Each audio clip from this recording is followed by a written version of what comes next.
But we begin with the Capitol on alert as the Senate begins what could be a long debate over President Biden's stimulus bill. Our Capitol Hill correspondent Rachel Scott joins us now from the Capitol with more. Rachel, what's the status of the bill right now? So big picture here, we know that Democrats are up against a deadline here. They want to get this on President Joe Biden's desk by March 14th. On that date, unemployment benefits for millions of Americans are set to expire. So a lot of people are asking, when are those $1,400 stimulus checks expected to go out? Well, maybe within a matter of weeks. But small picture, what is happening right now is they're basically fine-tuning this bill. So in the Senate, they just started kicking off 20 hours of debate. Republicans and Democrats both will be proposing some amendments trying to whittle this bill down before it goes to a vote there in the Senate, and then it'll have to go back over to the House. But again, bottom line, they're going to have to get this passed by March 14th in just 10 days in order to beat that deadline, Diane. And Rachel, you talked about amendments to the bill. There have been some concessions made already in the Senate version here, narrowing the scope of who gets relief, limiting the length of time for expanded unemployment benefits. Could those entice some bipartisan support, or are those really just aimed to get the moderate Democrats on board?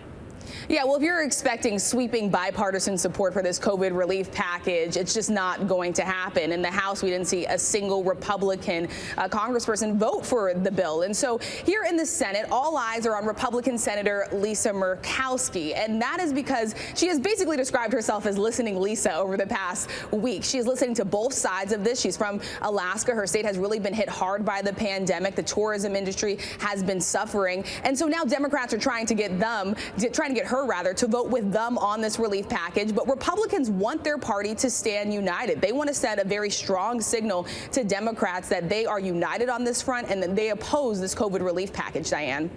And Rachel, as we mentioned, Capitol Police are on guard today for another potential attack on the Capitol. What's it like there right now?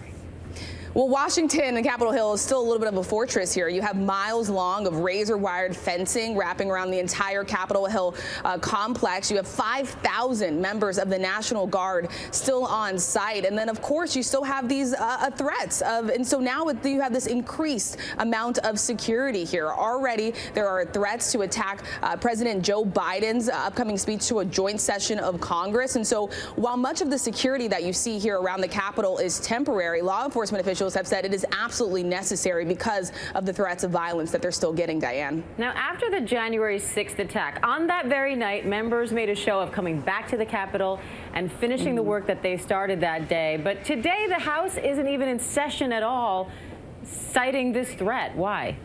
Yeah, the House is not in session. Sources told us that they basically moved up their floor schedule in order to get lawmakers out of Washington, D.C. by today. Of course, today is the date that has been pushed by far-right conspiracy theories and groups like QAnon saying that President Trump would assume power again today. Of course, that is not true. That's completely false. But there were plans that the FBI uncovered of groups trying to attack the Capitol again today. And so lawmakers in the House essentially were able to get out of Washington before today. House Speaker Nancy Pelosi tried to push back on this a little bit today, citing the GOP's conference, saying that they just simply moved up their schedule by a couple of hours. But there are some serious questions about what message this does send to the American people as lawmakers are getting out of town because of these increased threats of violence, Diane.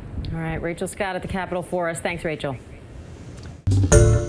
Hi, everyone. George Stephanopoulos here. Thanks for checking out the ABC News YouTube channel. If you'd like to get more videos, show highlights, and watch live event coverage, click on the right over here to subscribe to our channel. And don't forget to download the ABC News app for breaking news alerts. Thanks for watching.